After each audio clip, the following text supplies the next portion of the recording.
कि आप लोगों को अच्छे से मेहनत करा दूं, अगले महीने फिर रिलैक्स कर सकते हो, फिर एडवांस जावा शुरू कर लेना। कुछ वेबसाइट्स का हम स्कोर जैसे रिव्यू में भी शेयर कर सकते हैं, तो किस वेबसाइट का मेन रहता है कि उसका स्कोर Naukri.com पे रिस्पॉन्स अच्छा आ जाता है। जी मैम, जैसे कोर्सेरा हो गया उनका स्कोर, जैसे कोर्सेरा का स्कोर या रैंक हो गया, कुछ लोग अपने रिज्यूमे में मेंशन कर देते हैं ना। क्या मेंशन करते हैं? कोर्सेरा पे जो स्कोर है कुछ जैसे स्टार वगैरह लोग ये मेंशन जरूर कर देते हैं, जैसे कि जावा आते हैं तो मुझे कोर जावा पे कितना कॉन्फिडेंस है, तो लोग अपने, अब तुम खुद बता सकते हो कि भाई तुम्हें जावा पे कितना कॉन्फिडेंस है। अगर तुम्हें कोई प्रोजेक्ट दे दिया जाए आज की डेट में, तो तुम उसे बना पाओगे या नहीं बना पाओगे, तो 10 तक के स्केल पे तुम कैसे जज करोगे? अभी नहीं पूछ रही, अभी तो तुम्हारा जावा शुरू ही हुआ है। अभी तो मुझे पता है, अभी तो नंबर आ जाए प्लस में वही बहुत हो जाएगा। अभी नहीं, बाद में, लेकिन कर सकते हो।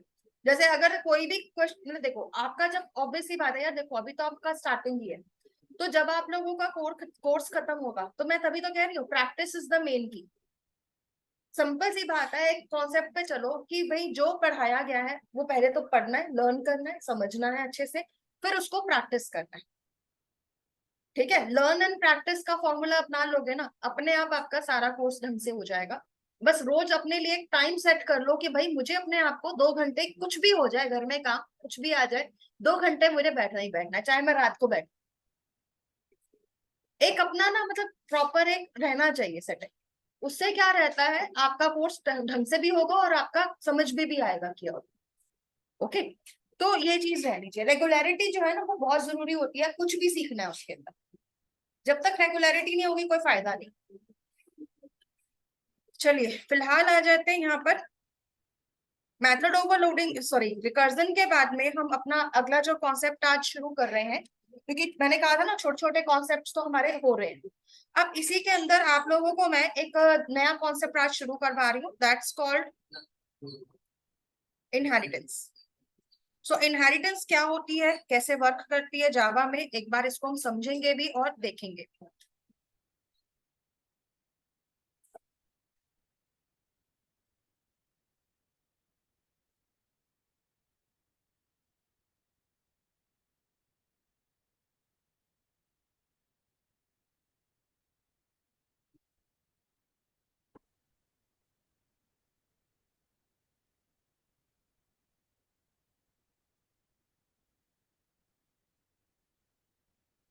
चलिए, तो इनहेरिटेंस कैसे काम करती है जावा में, लेट्स सी। तो इनहेरिटेंस क्या मतलब क्या होता है? इनहेरिटेंस का मतलब होता है when a class acquires the properties of another class by default, then it is called inheritance. तो इनहेरिटेंस के अंदर एक क्लास क्या करती है, अपनी पेरेंट ऑब्जेक्ट की प्रॉपर्टीज को और बिहेवियर्स को, मतलब मेथड्स को क्या करती है, एक्वायर करती है, इनहेरिट करती है। तो ये बहुत ही एक इम्पॉर्टेंट पार्ट है ओप्स का। जावा में जब हम किसका यूज करते हैं, इनहेरिटेंस का यूज करते हैं, तो इसके हेल्प से हम दो क्लासेस के बीच में इज अ रिलेशनशिप दिखाते हैं। इज अ रिलेशनशिप का मतलब होता है when one class is a child of another class. तो जावा में अगर आप कभी भी इनहेरिटेंस को यूज करोगे, तो इनहेरिटेंस हमें यहाँ पर 3 तरह की मिलती है। पहली होती है सिंगल लेवल इनहेरिटेंस, जिसमें कि वन पेरेंट और वन चाइल्ड क्लास होती है। ठीक है, तो सेकंड चाइल्ड आगे आता ही नहीं है, जैसे कि एक एम्प्लॉय है तो उसकी एक सैलरी क्लास हो गई। और एक्सटेंड्स का कीवर्ड हम यूज करते हैं यहाँ पर इनहेरिट करवाने के लिए। ओके, ऐसे ही हमारे पास क्या आती है, एक पेरेंट और चाइल्ड क्लास आ जाती है। इसके अलावा यहाँ पर आपके पास मल्टी लेवल इनहेरिटेंस आती है। मल्टी लेवल इनहेरिटेंस में क्या होगा कि वन पेरेंट क्लास होगा, फिर उसका चाइल्ड, फिर उसका चाइल्ड, फिर उसका चाइल्ड, मतलब इस तरह से एक ट्रेन की तरह बनता चला जाएगा। तो यहाँ पे आपका ये क्या होता है, मल्टी लेवल इनहेरिटेंस होता है। फिर एक आता है multi child inheritance. Multi child inheritance का मतलब है वन पेरेंट के एक से ज्यादा चाइल्ड हो जाते हैं, एंड आफ्टर दैट फर्दर उसके भी चाइल्ड हो सकते हैं, तो मतलब एक ट्री ऐसा फॉर्म हो जाता है, राइट। तो ऐसे में हम इसको क्या बोलते हैं, मल्टी चाइल्ड इनहेरिटेंस। जावा किस टाइप की इनहेरिटेंस को सपोर्ट नहीं करती है, जावा सपोर्ट नहीं करती किसे, यहाँ पर मल्टी पेरेंट इनहेरिटेंस को जावा सपोर्ट नहीं करती। ठीक है, तो जावा क्या नहीं सपोर्ट करती, मल्टीपल पेरेंट्स वाली इनहेरिटेंस को सपोर्ट नहीं करती, जो सी प्लस प्लस में हमें मिल जाता था, सी प्लस प्लस में, कि वहां पर एक क्लास के एक से ज्यादा पेरेंट हो जाते थे। लेकिन यहाँ पर ऐसा नहीं रहेगा जावा, क्योंकि ये कहता है कि डायमंड रिलेशनशिप्स बन जाती है। जैसे कि लेट्स सपोज एक पेरेंट आ गया, उसके दो चाइल्ड आ गए, फिर दो चाइल्ड का फर्दर एक और चाइल्ड आ गया, तो दोनों का एक कॉमन चाइल्ड हो गया। तो फिर प्रॉब्लम क्या होती है, कहीं ना कहीं प्रॉपर्टीज ना मिसमैच हो जाती है।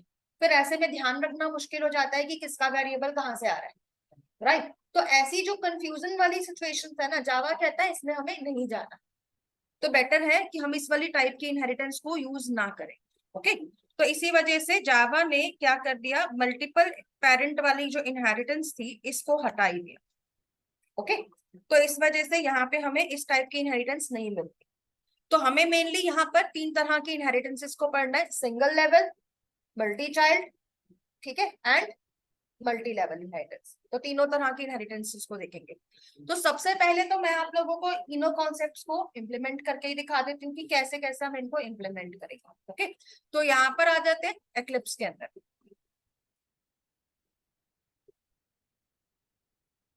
इसके अंदर सबसे पहले हम क्या करते हैं, एक नया प्रोजेक्ट ले लेते हैं और इस प्रोजेक्ट का नाम रख देते हैं इनहेरिटेंस टेम्पलेट।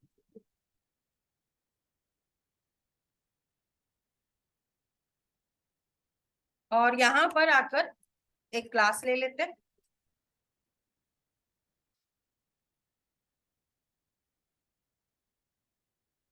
तो क्लास का नाम जो था वो हम यहाँ पे रख देते हैं, लेट्स सपोज हमने एक क्लास ले ली एम्प्लॉय,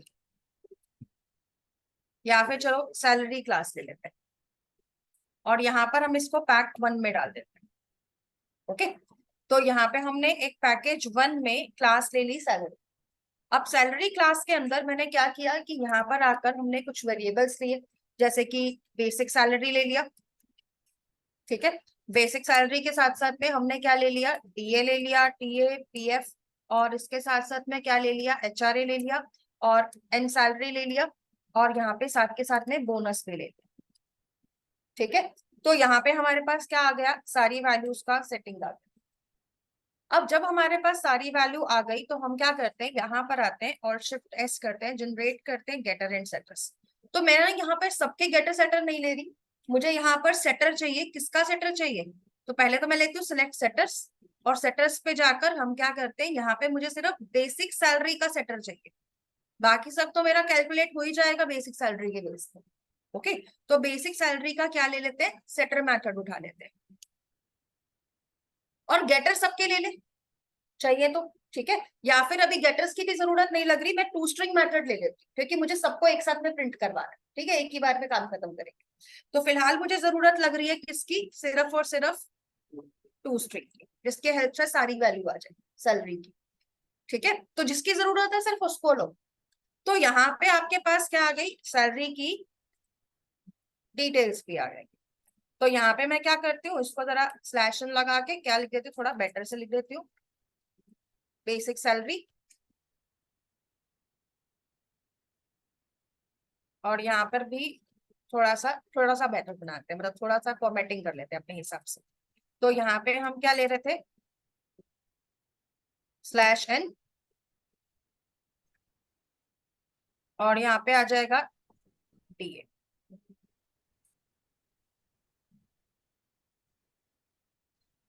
ठीक है। ऐसे ही यहाँ पर क्या लगा देते हैं, स्लैश एन, और यहाँ पे लगा देते हैं डीए, और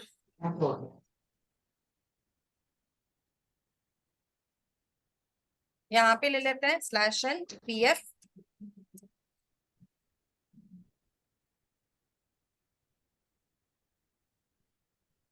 और यहाँ पे ले लेते हैं एचआरए,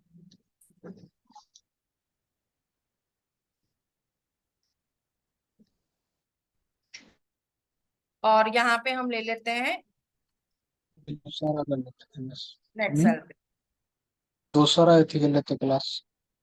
माइक ऑफ कर दीजिए, हमने भी 11 बजे से चालू करी। माइक ऑफ कर दीजिए। ओके, और नेट सैलरी वीडियो के पर बाद ले लेते हैं बोनस। तो यहाँ पर क्या रहेगा, आपके पास इसकी सारी वैल्यूज आ जाएगी। ओके, तो हमारा जो क्या रहेगा, यहाँ पर हमारा मेथड होगा टू स्ट्रिंग, वो हमारे को सैलरी की सारी डिटेल्स को रिटर्न करवा देंगे। ओके, तो यहाँ पे अच्छा देखो, बाकी सब चीजें तो ठीक है, लेकिन हमने सिर्फ बेसिक सैलरी को लिया था, बाकी चीजों कैलकुलेट करवानी पड़ेंगी, फॉर्मूलाज तो लगाने पड़ेंगे ना, तो सबकी वैल्यू तो 0 दिखाएगा। तो हम क्या करते हैं, यहाँ पर आते हैं, डीए ले लेते हैं, यहाँ पर अपने आप से ले लेते हैं। तो मैं यहाँ पे लेती हूँ, लाइक इसको मैंने ले लिया 2%, ठीक है, तो 0.02 ले लेते हैं अभी के लिए, मल्टीप्लाई बाय बेसिक सैलरी। तो यहाँ पर हमें क्या करना है, इसका फॉर्मूला लगाते हैं, एफ लगा देते हैं इस पर, ठीक है। इसको बस कॉपी करके पेस्ट कर देते हैं, और यहाँ पे टीए ले लेते हैं, तो इसको हम लगाते हैं 5% पे। ऐसे ही यहाँ पर हम क्या ले रहे थे, एचआरए, तो इसको लगा देते हैं 12% पे। और ऐसे ही यहाँ पर क्या ले लेते हैं, इसके अंदर पीएफ, तो इसको ले लेते हैं 15% पे। और उसके बाद क्या था हमारे पास, नेट सैलरी। तो नेट सैलरी कितना आ जाएगा, यहाँ पर आपके पास B salary plus DA plus TA plus HRA, ठीक है, एंड प्लस पीएफ। और यहाँ पर बोनस भी ले लेते हैं, तो बोनस ले लेते हैं, कितना लिया जाए इसको, ठीक है, तो यहाँ पे ले लेते हैं 20% ले लेते हैं, तो 0.20 इंटू सैलरी, बी सैलरी। तो यहाँ पर भी एफ लगा देते हैं। ओके, तो सारी चीजें कैलकुलेट हो गई हमारी साथ के साथ में। तो यहाँ पे हमारा सैलरी का जैसे क्लास था, वो तो हमारा सेट हो गया, तो सेटर भी आ गया, टू स्ट्रिंग भी आ गया, तो बेटर हो गया ना हमारा प्रोग्राम। तो अब इस तरह से हम इसको यूज कर रहे हैं। अब कंट्रोल एन करते हैं और एक और क्लास लेते हैं, एम्प्लॉय। अब कल को मान लो सैलरी क्लास बनाने का फायदा ये हो गया ना, कि किसी भी एम्प्लॉय का अगर मुझे सैलरी सेट कराना है, तो मैं इसके अंदर क्या करूंगी, एम्प्लॉय को एक्सटेंड करा के रख देती हूँ, किसके साथ में, सैलरी के साथ। तो सैलरी वाला ऑप्शन भी इसको मिल जाएगा क्लास को, तो हमें सैलरी अलग से बनाने की, मतलब इसमें बनाने की जरूरत नहीं पड़ेगी, तो सैलरी के सारे फीचर हमें बाय डिफॉल्ट मिल जाएंगे। तो बस मुझे करना क्या है, यहाँ पर आके मुझे यहाँ पर यूजर की जो सिंपल डिटेल्स है उनको लेना है। तो यहाँ पे हम ले लेते हैं इंट EMPID, ऐसे ही ले लेते हैं यहाँ पर स्ट्रिंग नेम, ऐसे ही यहाँ पर क्या ले लेते हैं, इसमें इंट एज, और यहाँ पे ले लेते हैं फ्लोट सैलरी।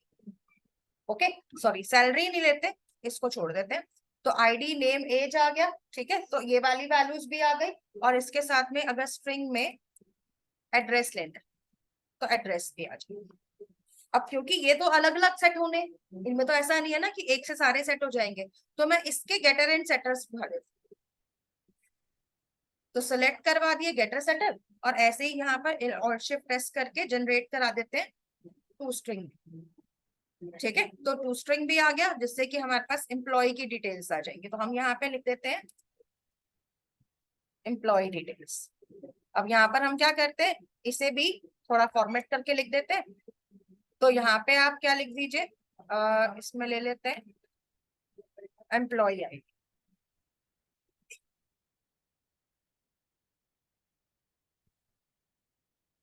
तो यहाँ पे आ जाएगा नेम, ऐसे ही यहाँ पे आ जाएगा आपका स्लैशिंग करके एज,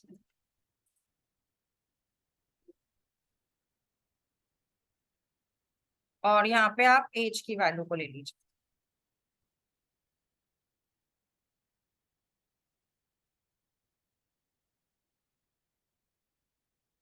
यहाँ पे आपके पास आ जाएगी एड्रेस की वैल्यू, और दैट्स इट, ठीक है।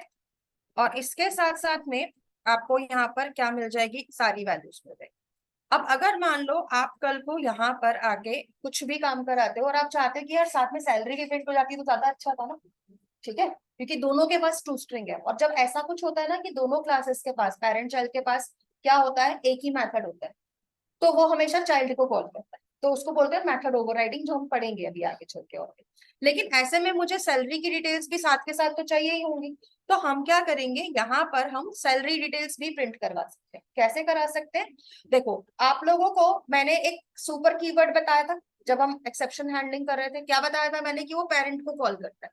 तो वो सिर्फ कंस्ट्रक्टर को नहीं, मेथड को कॉल करने के लिए भी यूज हो सकता है, जब हमारे पास सेम नाम का मेथड होता है। तो आप क्या लिखोगे, यहाँ पर आकर बस इतना लिख दो, plus super dot to string. तो ये अपनी पेरेंट क्लास के टू स्ट्रिंग को भी कॉल कर देगा। फायदा मिल गया ना इससे में। चाइल्ड से पेरेंट को कैसे कॉल करवाया जाए, सुपर से। ओके, अगर नाम सेम है मेथड का। अगर नाम सेम नहीं होता ना, फिर तो कोई टेंशन नहीं, फिर तो हम नॉर्मल भी कॉल कर लेते हैं। लेकिन अगर नाम सेम है तो क्या करना पड़ेगा, सुपर कीवर्ड से लगाएंगे। तो ऐसे कर देंगे तो हमारा दोनों काम एक साथ में हो जाएंगे। ठीक है, तो बस इतना लगाना है। एंड आफ्टर दैट अगर मान लो अब मैं आकर अपनी एक और क्लास बनाती हूँ, कॉलर। मैं उसको कॉल करने के लिए उसमें एक्सटेंड करना पड़ेगा ना। हाँ, लेकिन मैं अभी सिंगल लेवल इनहेरिटेंस बता रही हूँ ना, सो सिंगल लेवल में फर्दर कोई चाइल्ड नहीं हो सकता। इस चीज को इंश्योर करने के लिए आप क्या कर सकते हो, इस क्लास को फाइनल डिक्लेयर कर सकते हो। अगर मैं एक क्लास को फाइनल डिक्लेयर कर दूं तो इसके बाद एम्प्लॉय क्लास को कोई भी एक्सटेंड नहीं कर पाएगा। सैलरी को कोई भी एक्सटेंड कर सकता है, लेकिन एम्प्लॉय को एक्सटेंड नहीं कर सकता। इसीलिए इसको हम क्या बोलेंगे, सिंगल लेवल इनहेरिटेंस। ओके, तो क्योंकि मैंने इस क्लास को क्या बना दिया, फाइनल क्लास बना दिया। ओके, तो फाइनल कीवर्ड जिसके साथ लग जाता है उसको फाइनल बना देता है, मतलब उसको फर्दर डिक्लेयर नहीं होने देता। ओके, तो ये भी ध्यान में रखेंगे। तो अभी हम यहाँ पर चलिए कॉलर क्लास पे आते हैं। मैम कॉलर हमने क्लास पे आने सैलरी के बाद क्लास में जो हमने सेटर लिया था सैलरी का, उसके अंदर ही हमने सारी कैलकुलेशंस करा दी थी। अगर हम उस सेटर मेथड के बाहर कराते तो कोई इफेक्ट होता मैम? नहीं, ऐसा कुछ नहीं है, करा सकते हो। Okay ma'am. ऐसी कोई भी चीज कंपलसरी नहीं है, सारी चीज हमारी रिक्वायरमेंट पे है। लेकिन बात ये है कि जब एक चीज दे रखी है तो व्हाई नॉट यूज इट, क्योंकि जावा में एक डिफाइंड मैकेनिज्म है, तो आप उसी को यूज करो। आप अलग से सोचोगे, चीजें बनाओगे, बेटर रहेगा कि आप सिंक में रहोगे बाकी डेवलपर्स के साथ में भी, क्योंकि आप एक लैंग्वेज को फॉलो कर रहे हो। ठीक है, तो यहाँ पे आ जाते हैं फर्दर। फिलहाल तो हम यहाँ पे इसमें अगर वैल्यूज को लेना स्टार्ट करते हैं।